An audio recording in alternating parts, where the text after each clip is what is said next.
see. So are you ready to get into the 1950s? Yeah, I guess so. Let's go back in time. All right. Okay, so I'll start this one off because I think this might be one that's on your list. The one at number 5 is Scrooge. Yes, that's on my list. All right, the Alastair Sims version. Yes, that's the one I thought that we would have. Yep. Yeah, I mean, as you know, it is not my favorite version of A Christmas Carol. That would be the night Scrooged with a D by Bill Murray. That's my favorite. But you can't deny that this was definitely a great version. Yeah, as the Christmas Carol movies go, this is the best one. Alastair Sims by far is like the best Scrooge ever. Yeah, his transformation at the end is really it's pretty awesome. I mean, just him going to pure joy. I was anguishing over putting it on because it was a Christmas movie. Right. I think we save it for like when we do Christmas, but I did put it down. Okay. Yeah, and I know it's probably at the top of your Christmas movie list, so spoiler alert for when we get to it. But yeah, I mean, classic, and I mean, this movie's been done like a million times, a million different ways, but absolutely one of the best versions. So cool. Okay. So what's your number 5? My number 5 is The Searchers. Ah, okay. I have not seen that one. Right. I didn't think you would. Yeah. Yeah, actually, it was when it first came out in 1956. It didn't really do that great on the box office. Mm-hmm. But since then, it's become like a classic. Right. And it's more well known right now. It stars John Wayne, Jeffrey Hunter. It's a Western, right? Huh? It's a Western, right? Yes, of course it's a Western. Yeah. So the story starts out that John Wayne was Confederate. Mm-hmm. Civil War is over. He's wandered around for like 5 years. And he comes home to his brother's ranch out in, I don't know, either New Mexico or Arizona. Yeah. It always looks the same because John Ford always films everything in the same place. Right. So sure enough, John Wayne gets back and his whole family is slaughtered, except the 2 daughters are missing. Right. So then they do this whole thing about searching for the 2 daughters. And right. It takes like maybe 7 or 8 years for them to find her. Wow. So it's like the story is all about, them going out in the desert, trying, meeting people, asking questions. They find out that the chief that did this was called Scar. And because he had a scar on the side of his face and stuff like that. Yeah, yeah. And it was really an intense movie, and John Wayne really did a really good job in this thing. He was a devout Indian hater. He hated Indians. Okay. And I know you want me to go on. Yeah, tell me the whole thing. And Jeffrey Hunter played a 1/8 Cherokee. Okay. Movie, right. And actually, they must have painted his face red or something. Oh, God. It was darker, but it was. I think it was a black and white movie, so you could just see that it was darker. Anyway, so John Wayne hated him because he was 1/8 Cherokee. Oh, that's funny. I know. But it's a really good movie, so you can catch it if you really want. Yeah, I've always seen it on a bunch of classic lists of all time. So As you know, westerns are not my favorite genre, so Yeah, I know. obviously wouldn't be on mine, but I was raised in a John Wayne family, so. right, exactly. Yeah, so this, as we said off camera, this is your childhood years of movies. So this is going to be Yeah, fun, no, when the 50s started, I was 1.5, a little right? over 1.5. Yeah, And when it ended, I was just a little over 11.5. good stuff. Yeah, Okay, cool. Well, so my number 4 is The Trouble with Harry, the uh, the yeah, she Alfred did that. Hitchcock movie. Okay. Yeah, I did Um, not do that movie. okay, yeah, one of the few comedies by Alfred Hitchcock, which um, after seeing this, I thought he should have done more of, because I think it was actually really a hilarious movie, especially what he was able to pull off. It's essentially all, it could have been a play, really, because it's just all in one location mostly. A dead body is found in this town by all these different people, and then they're all debating on how each one of them may have had a hand in his death. And I think Shirley MacLaine is in it, and one of her first movies. But yeah, I thought Yeah, it she was was really like good. really, really young. Yeah, but yeah, I know we mentioned this before, but yeah, it's actually one of my favorite Hitchcock movies. So Yeah, the 50s was like where most of the Hitchcock movies came out. yeah, yeah, he really kind of solidified and made himself known in that decade. So okay, cool. So what's your number 4? My number 4 is my all-time favorite sci-fi movie, Okay. The Day the Earth Stood Still. Ah, okay. Wow, that's your all-time favorite sci-fi movie? Yeah. Okay, cool. Um, who is in this movie? Uh, what's his name? Uh, Michael Remy Okay, and Patricia Neal. Remy was the alien. okay. Is this So, the one that they tried to do a remake with David Bowie years later, or is that like no, a whole different thing? they did the remake with Keanu Reeves. Oh, that's right. Movie is same title, but the movie was basically totally different. Okay, but so why is it your favorite sci-fi? Like it's even over anything on our space movies list as far as Uh, sci-fi? yeah, it's it. I definitely rank it over 2001. Wow. Okay.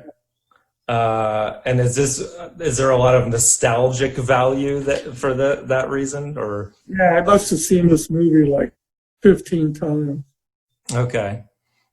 Well, I may have to see this one then. The famous line in the whole thing Yeah. is, if I don't mess it up, Klaatu, Barada, Nikto. Okay. So it's technically not a space movie because it all takes place on Earth, or what? Uh, he lands he lands on Earth, obviously, and he Yeah. comes in peace. Obviously, uh, he lands uh, in Washington, D.C., Okay. and probably, on that long strip in the grass someplace. Hmm. Something wasn't there in the 50s. But so he lands there, and obviously they got tanks surrounding it Yeah. and soldiers and all this other stuff. I think I've So, actually seen parts of this yeah, movie.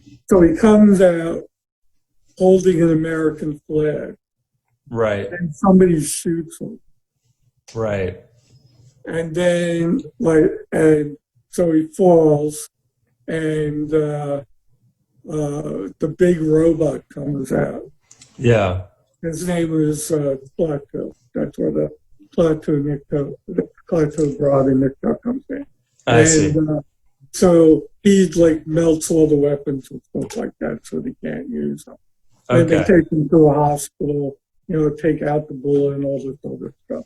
So there's kind of a message of peace versus war. Yeah, the message is of peace. Gotcha. So at the end, he has a meeting with all the scientists because he can't have the meeting with the government because they're so warped and crooked and stuff. Right. Okay. And then he gives his message. And I won't say what the message is, but it's a really good sci-fi movie. All right, cool. It actually has meaning behind it. Okay.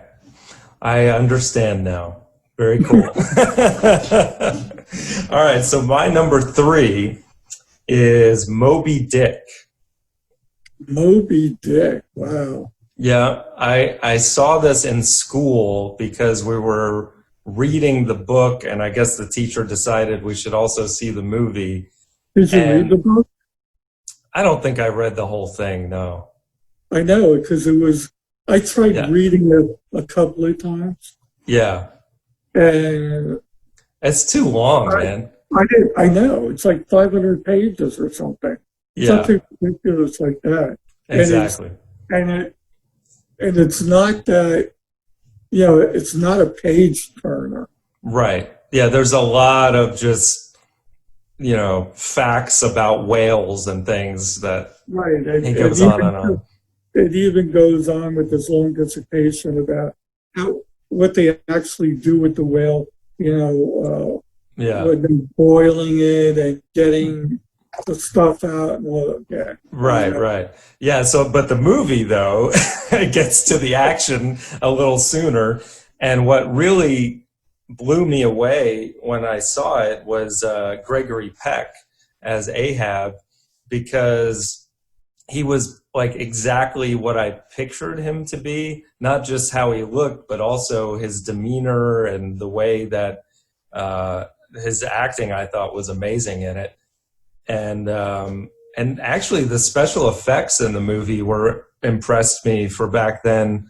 There were some really like scary moments legitimately in the movie. Like when they're, exactly. But it was cool. I really enjoyed the movie. I Am Ishmael.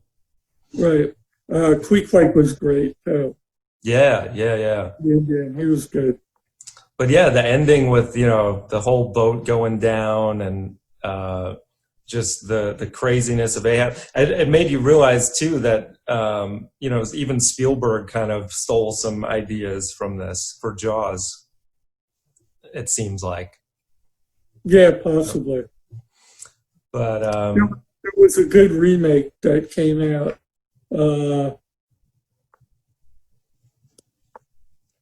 Later, they did it like in I think like 3 parts or something. Oh, really? And the guy who plays Jean-Luc Picard on Star Trek.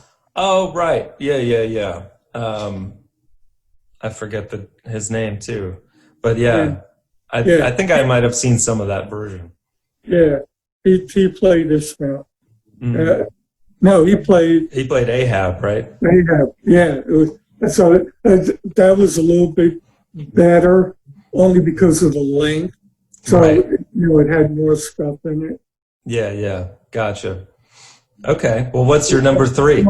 When we get off camera, remind me to tell you a story about when I had to read the book in college. Okay. It's not safe for the video, I guess. No, it is, but I don't want to keep the thing longer. All right. Well, what's your number 3? My number 3 was Scrooge. Okay. All right. Very good. Our one in common thus far. Yes. We may have another one, actually. It's very possible. All right. And that, could be 2 more. We'll see. So my number 2 is North by Northwest. Okay. Yeah, that wasn't on my list. Okay. So yeah, I kind of cheated and put 2 Hitchcock movies on here, but I really haven't seen that many 50s movies. So, but this one, you know. He's part of my shout out list, so I'm going to rattle off some more. All right. But yeah, you know, just the iconic scene with the plane chasing Cary Grant is really amazing for that time, effects wise. But it was a great story that kept you kind of hooked all the way to the end when they're at Mount Rushmore and like, falling off of the cliffs and stuff. Yeah, my wife's favorite remark about that movie is, yeah, right. She's wearing high heels running around on that. Yeah, that's true. That's a very good point. Yeah, but yeah, the chemistry with the two, with him and the female actress, I forget her name, was really good. You know, how he can never trust her, or he thinks he never can, and just the whole premise is kind of crazy, but he pulls it off and makes it work, I think. Cary Grant was great in that. Yeah. Cary Grant's been great in a lot of movies. Yeah. This like time period was when he really meshed as an actor. Mm-hmm. Yeah. I mean, I've watched some like really early movies. Right. Well, so what's your number 2? My number 2 is Mr. Roberts.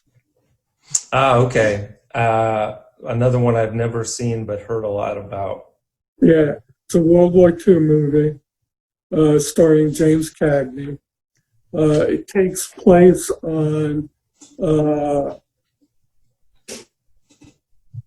like a transport ship, you know, where they have supplies and stuff like that. James Cagney is the captain. This is a comedy also. Right. Mr. Roberts is second in command, and now who did I say just now? Was it James Cagney? Yeah, James Cagney was the captain. Henry Fonda was the second in command. Right. I think I said Jack Nicholson. Oh, no, you didn't say Jack Nicholson. You're still on from the few weeks prior. Yeah, I know. And Jack Lemmon was the third in command. Oh, cool. Three officers. That's a good cast. And everybody hated the captain. Right. And the big thing was, well, there was a lot of funny parts, but one of the funny parts was that he had this palm tree. And every morning he went out to water the thing.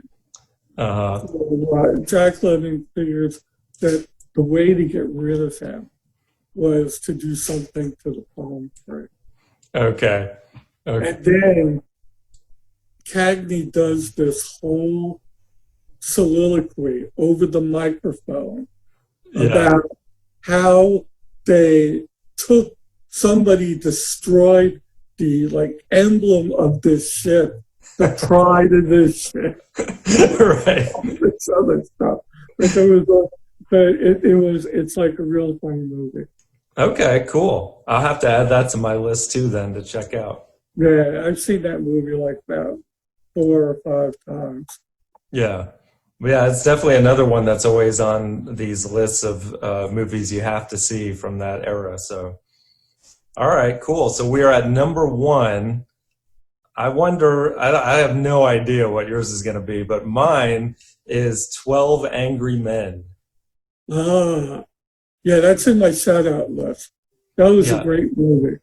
Yeah, this was one that, again, we had to read in school, but I didn't see it in school. I saw it many years later just to check it out. And it's amazing how just it all takes place basically in the juror's room. Right. But you never um, it just grips you and never lets go through the whole thing. And Henry Fonda, again, is great in this as the one juror who's trying to convince people to at least look at it from a different angle. And a lot of other great actors. Oh man, I can't remember some of the other names, but yeah, I mean, so cool how this a great movie about justice and how at least it should work in our country, but yeah, and how also kind of just makes you think more about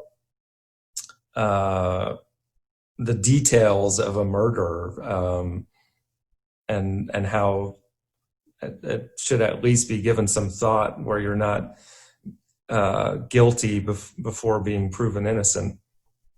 So yeah, that's my number one. So it's not yours, obviously. No, it's not. See, we had one. Yeah, you were right. And if I let Scrooge out, we would have done in common. Yeah, exactly. So what's your number one? My number one is, and one of my all-time favorite movies, The African Queen. Ah, okay. Cool. Catherine Hepburn and Bogart. And Right. actually, Bogart got Best Actor for this movie. Okay. Is this also a comedy or it's more of a drama? It's more a drama, but it has comedic parts in it, only because of the relationship between Bogart and Katharine Hepburn. Okay. It's basically that World War I has started, and they're in Africa.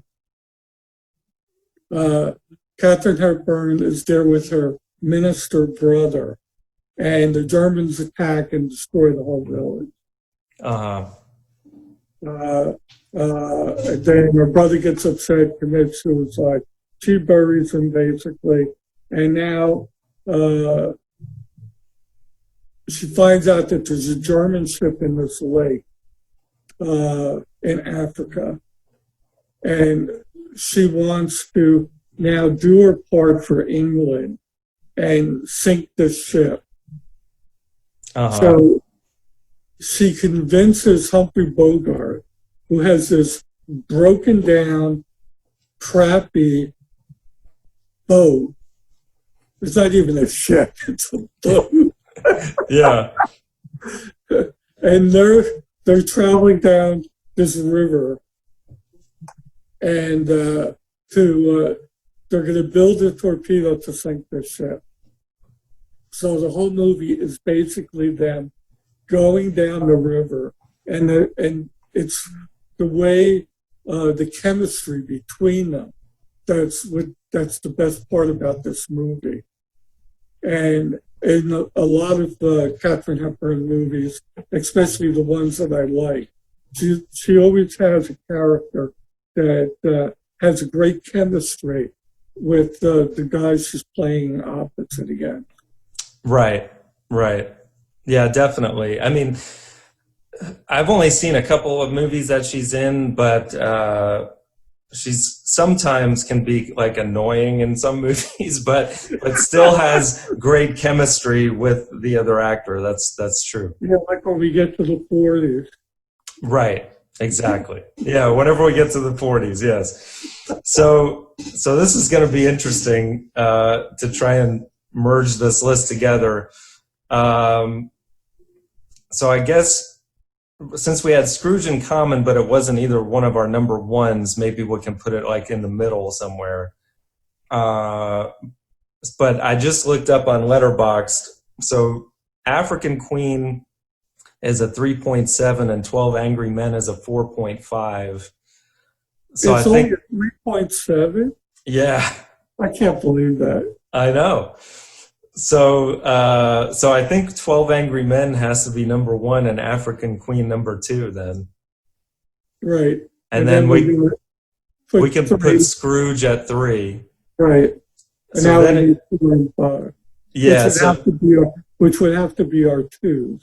Right. So Mr. Roberts or North by Northwest, which North by Northwest is a 4.2. And Mr. Roberts is 3.6. Right. So also, I win again on that one. So, so Mr. Roberts at 5 and North by Northwest at 4. This looks like a pretty good list. Yeah. Cool. Okay, I'll read it off. All right, the best movies of the 1950s. At number 5, Mr. Roberts. At number 4, North by Northwest. At number 3, Scrooge. At number 2, The African Queen. And at number 1, 12 Angry Men. Yeah. Yeah. Not bad. Yeah. Especially for... That's a good list. Yeah, I should think so. emphasize that these are our favorite. Because there's a lot of other good movies. Right. Yeah, I mean, and yeah, probably a ton of others that are considered the best that wouldn't make ours necessarily. So let's hear some more of your honorable mentions, since you got a... So what none of us did was the big blockbuster movies at that time period. Yeah, okay. And those would be Quo Vadis, The Road, The 10 Commandments, Yeah. Ben-Hur. Right. Okay. Yeah. And then there was a lot of good sci-fi movies at that time too. Yeah. Including The Tingler. Okay.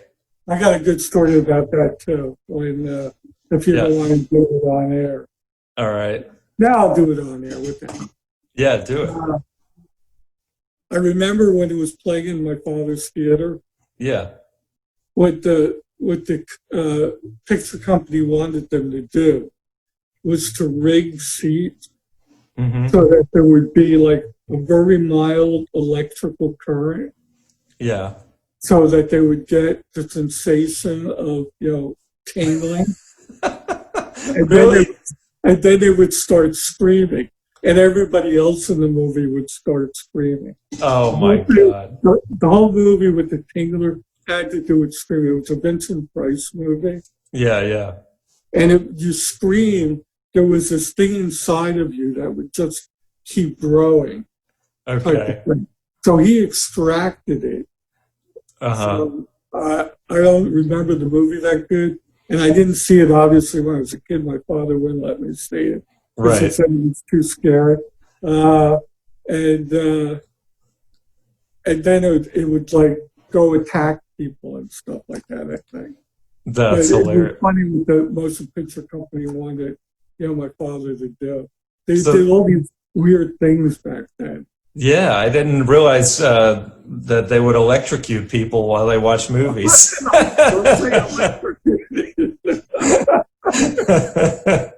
So wait, now what's the Moby-Dick story? Oh, you want to do the Moby-Dick one right now? Yeah, yeah. No, he didn't finish the list, but okay. The Moby-Dick story was, I had to read it in college. I had to take a summer course at Seton Hall to bring up my grades. So I figured I would take an English literature course. Yeah. And it was only like 2 weeks long. Right. And we had to read like 6 books besides the textbooks. Okay. Right. And one of them was Moby-Dick. Yeah. So what I decided to do was to do the Crypt Note things. Right. You remember those? Oh, those yeah. little booklets that told you all this stuff and like what the symbology was and stuff like that. Right. So I'm well happy. I bought the book, read through the book, and then I looked who wrote the book. The Yeah. guy that was teaching my course wrote the book. No way. Oh, Yeah. of the Cliff Notes? The Cliff Notes. Oh Yeah. my God. So he probably didn't include anything of the Cliff I know. Notes on the test. This whole synopsis about like what it was with some of these like obscure things, like with the coin when they banged it into the Right. map and stuff, what the symbolism was and stuff Yeah, like yeah. that. So did you end up flunking the test or what? No, as soon as I saw it was him, I changed it. I dumbed it down. That's great. So at the end of the thing, it didn't bring my thing up. I only got like a C out of the thing. Okay. Wow. And it was when he first came in the first day, he asked everybody, who were English majors. And then he asked everybody who were science majors. Yeah. And he goes, everybody who was science majors were automatically not going to get a good grade. Nice. Well, at least he was honest. So it was real incentive for me to read the other stuff. Yeah, right. That's great. Go back to the list. All right, back to the list. Other sci-fi movies. The War of the Worlds. Yeah. The Creature from the Black Lagoon. Forbidden Planet. Invasion of the Body Snatchers. Them. If you remember the video game that we were playing. Oh, yeah. That was based on them. Okay. I can't remember what the name of it was, made by Cinemaware. It was in the desert. Oh, it came from the desert or something like Yeah, that? right, yeah. That was based on the movie Them. Okay. The Incredible Shrinking Man. Okay. And then Marlon Brando movies. A Three-Car Named Desire. Right. And On the Waterfront. Yeah. Those are biggies. Stella. Yeah. Westerns. See, I classified them for you. Wow. High Noon. Yeah. High Noon. Shane. Gunfight at the OK Corral. Rio Bravo. Rio Grande. And then a lot of good musicals. Yeah. Singing in the Rain. Right. Guys and Dolls. Oklahoma. Carousel. And one of my favorites, The King and I. Etc. I've seen that movie, actually. I can't believe I have, but I have. Yeah. And a lot of good war-related movies. From Here to Eternity. Stalag 17, another good book. The Caine Mutiny. Must have been the Strawberries. That was a grand out thing. Okay. The Court Martial of Billy Mitchell. That was a good movie. It was like 10 years before he said that the Japanese were going to bomb Pearl Harbor, and he told them exactly how they were going to do it. And they caught them. It was a really good movie. Right on the River Kwai. Right. None of it was true, but it was a good movie. Okay. The Diary of Anne Frank. Mm-hmm. Then we had the Marilyn Monroe movies. Oh, wow. Marilyn Monroe. You got a whole list of that? Niagara, The 7-Year Itch, and Bus Stop. Elizabeth Taylor, The Barefoot Contessa. Coming out of the water all wet and drippy. That was good.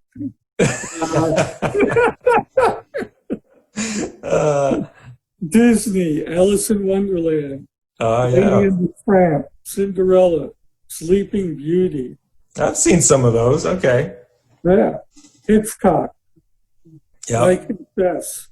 Strangers on a Train. Mm-hmm. Dial M for Murder. The Man Who Knew Too Much. Rear Window. To Catch a Thief. Vertigo. And of course, North by Northwest.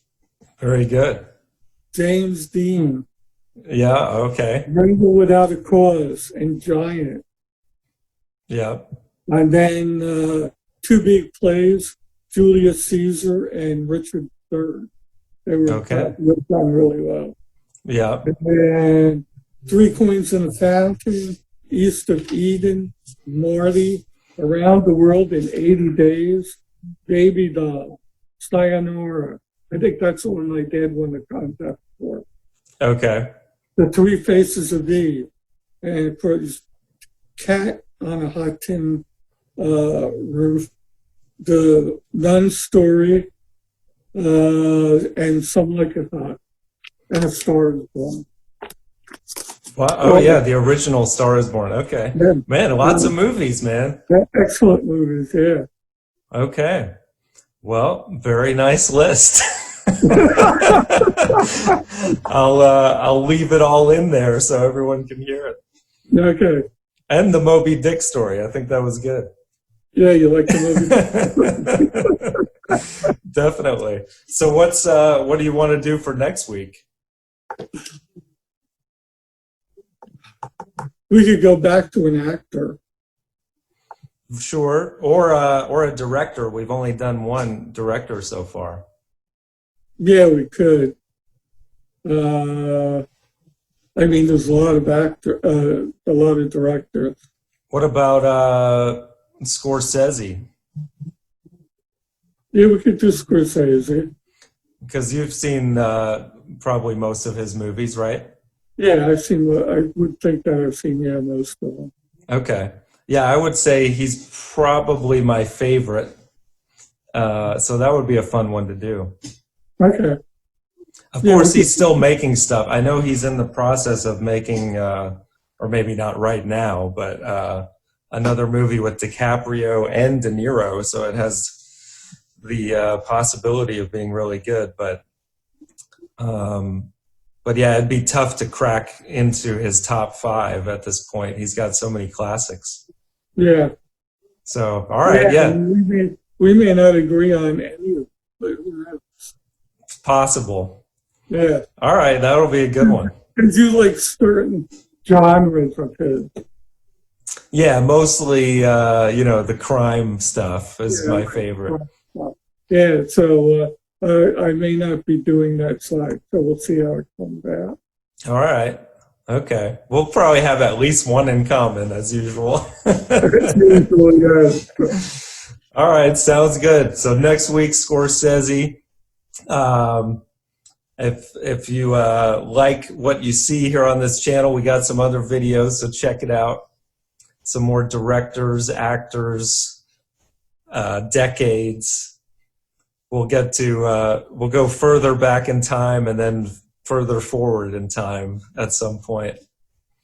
But yeah. All right. Well, good list. I'll see you on the next one. Yep. All right. Love you. Love you too. All right. See ya.